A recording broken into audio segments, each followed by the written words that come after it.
Hedgehog games. But do you think you would prefer them if they actually did not have Sonic the Hedgehog in them? Well, you're in luck. We've got a Hedgehog game with absolutely none of the stuff that makes the Sonic games cool. Here's our review of Shadow the Hedgehog. The legend of Groundhog's Day states that if the groundhog sees his shadow, we can expect another 6 weeks of winter. If there are legends surrounding hedgehogs, it might go a little something like this. Shadow the Hedgehog sucks. Sadly, it's become painfully obvious that Sega has no idea what to do with the Sonic franchise. And instead of letting it retire peacefully, they slapped some lipstick on it, told it to stop crying, and made it go out and dance for another night.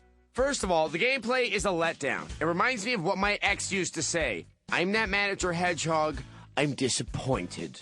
Sure, the basic elements from the Sonic Adventure games are here. The large levels filled with obstacles, enemies, and secret paths for collecting rings. But the character control is ridiculously awkward. Shadow spends most of his time gliding about like an ice skater with a brain tumor. And this game has worse camera control than Michael Bay. Every maneuver is made doubly difficult thanks to that infernal camera. Oh, get over! And in a bizarre attempt to make the game edgy, Sega thought it would be a good idea to introduce firearms into the mix. The result turns out to be the exact opposite of a good idea. What's that called? Oh yeah, a bad idea. Sure, you get to blast enemies, but you spend most of your time hunting for ammo and virtually no time running really fast, which is what the whole franchise is based on.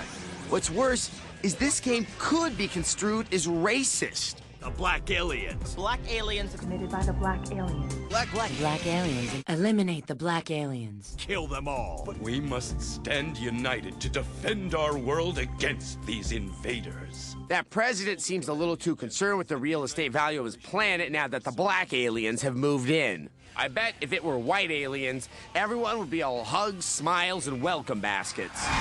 The tragic part of all this is that any hint of racism makes real hedgehogs cry.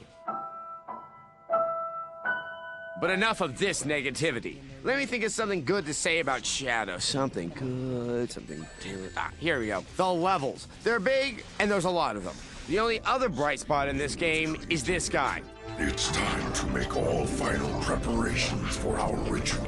It's good to see Dr. Claw getting some VO work after Inspector Gadget. We actually dug up some of the outtakes in that recording session. Let's take a listen.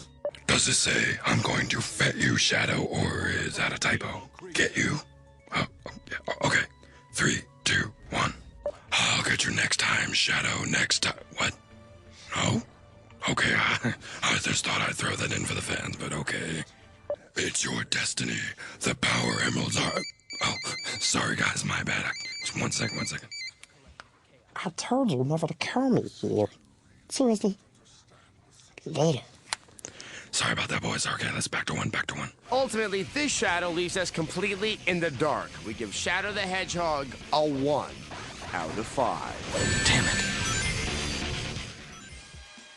Shadow, your obsession with the so-called misdeeds of the Black Aliens is more than a little offensive. Did you ever consider that the white aliens may have just been doing the same damage, but through corporations or discriminatory laws? Ways that are accepted by the gun-toting hedgehogs policing the streets. Hedgehogs that would shoot a brother dead if they found him in the wrong neighborhood. So essentially what we're saying is race war is the only answer. Right.